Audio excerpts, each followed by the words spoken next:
خواب میں عورت کا خود کو ہم بستری کرتے وقت دیکھنا کسی دوسرے مرد کے ساتھ میں کیا حکم ہے، اسلام کیا کہتا ہے اس سلسلے میں، اور ایسی عورت کے اوپر کیا غسل کرنا واجب ہو جائے گا یا نہیں، اس کے بارے میں آج ہم آپ کو بتائیں گے۔ دیکھیے اس مسئلے کا جواب یہ ہے کہ عورت کا خود کو خواب میں ہم بستری کرتے دیکھنا، تو اگر وہ صبح اٹھنے کے بعد میں اگر اس نے یہ خواب دیکھا اور یہ خواب دیکھنے کے بعد میں اس نے اپنے کپڑوں پر تری محسوس کی، گیلا پن محسوس کیا،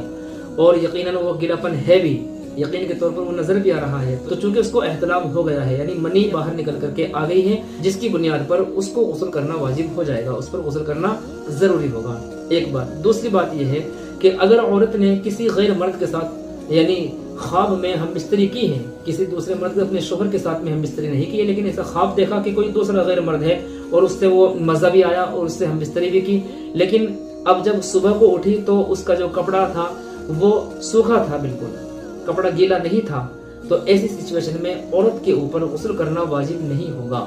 ایسی عورت پر غسل کرنا ضروری نہیں ہے۔ کیوں؟ اس لیے کہ غسل جو واجب ہوتا ہے، غسل جو فرض ہوتا ہے، وہ منی نکلنے پر ہوتا ہے، یعنی احتلام ہونے کی بنیاد پر ہی عورت کے اوپر غسل واجب ہوگا، یا وہ ہم بستری کر لے حقیقت میں، یعنی جاگتے وقت میں وہ اگر وہ ہم بستری کر لے اپنے شوہر سے اور پھر وہ ہم بستری کرنے کے بعد میں وہ ناپاک ہو جاتی ہے، تو وہ اس کے لیے غسل کرنا ضروری ہوگا، یا وہ حیض کی حالت سے پاک ہوئی ہو تو اس کے بعد میں اس کے اوپر غسل کرنا واجب ہوگا، ضروری ہوگا، یا پھر وہ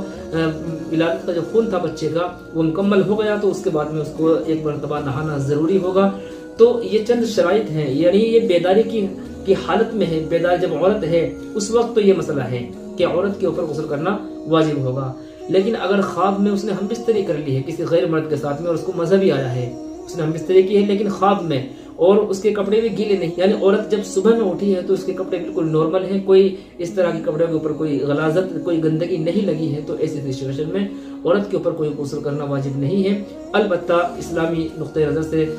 کیا یہ عورت گنہگار ہوگی یا نہیں، یہ زنا کے حکم میں ہوگا نہیں، تو اس بارے میں یہ عورت بالکل معذور شمار کی جائے گی۔ اس نے کوئی جان بوجھ کر کے نہیں کیا ہے، تو انسان جب سو جاتا ہے غفلت کی نیند میں ہوتا ہے تو بہرحال کچھ بھی نظر آ سکتا ہے۔ ہاں البتہ اتنی بات ضرور ہے کہ انسان جو دن بھر سوچتا رہتا ہے یا اس طریقے سے اگر وہ ناپاک شخص رہتا ہے، گندا رہتا ہے، تو اس طریقے سے گندی چیزیں جو ہوتی ہیں وہ شیطان کی طرف سے آتی ہیں، گندے خیالات، برے وسوسے، وہ سب شیطان کی طرف سے آتے ہیں۔ تو ان کو میں یہ کہنا چاہوں گا، ایسی خواتین کو، ایسی عورتوں کو اگر اس طرح کے خواب آتے ہیں، گندے خواب نظر آتے ہیں، برے خواب نظر آتے ہیں، تو آپ جب سوئیں آرام سے تو 3 مرتبہ کم سے کم قل هو اللہ احد یہ سورت پڑھ کر کے سویا کریں، آیت الکرسی 3 مرتبہ پڑھ کر کے سوئے، تو اللہ تبارک و تعالیٰ کی طرف سے ایک فرشتہ متعین ہو جائے گا جو آپ کی حفاظت کرے گا۔ آپ کو شیطان کا وسوسہ یا شیطان یا جنات یا کوئی بھی ایسی ہوا یا کوئی بھی انسان یا آپ کا دشمن کوئی بھی آپ کو ٹچ نہیں کر سکتا ہے، کوئی بھی آپ کو پریشان نہیں کر سکتا ہے۔ کسی لڑکی کو یہ مسئلہ اگر بار بار پیش آتا ہے، اس طریقے کے برے خیالات آتے ہیں کسی خاتون کو یا کسی عورت کو جو شادی شدہ ہو یا غیر شادی شدہ ہو، اگر کنواریاں ہیں غیر شادی شدہ ہیں تو وہ اپنی بہن کے ساتھ میں سوئیں، اپنی امی کے ساتھ میں سوئیں، اور اگر شادی شدہ ہے اور شوہر پاس میں نہیں ہے تو کم از کم اپنی ساس کے ساتھ میں سو جائیں، یا گھر کی جو مستورات ہیں ان کے ساتھ میں آرام کریں، ان کے ساتھ میں سوئیں، اور جو میں نے بتایا ہے 3 مرتبہ قل هو اللہ احد وہ مکمل سورت اور 3 مرتبہ آیت الکرسی، اس کو پڑھ کر کے سوئیں۔ قل اعوذ برب الفلق، قل اعوذ برب الناس، اس کا بھی ورد کریں، ہر نماز کے بعد میں اس کو 3 مرتبہ پڑھ کر کے اپنے اوپر دم کریں، تو یقیناً جو اس طرح کی پریشانیاں ہیں اس سے آپ کو نجات مل جائے گی، چھٹکارا مل جائے گا۔ تو یہ تھی آج کی ہماری بات، امید ہے بات آپ کی سمجھ میں آئی ہوگی۔ آپ کے بھی کوئی مسائل ہو، کوشچنز ہو، کمنٹ باکس میں لکھیں، انشاءاللہ اگلی ویڈیو میں اس کو بتایا جائے گا۔ السلام علیکم ورحمۃ اللہ وبرکاتہ۔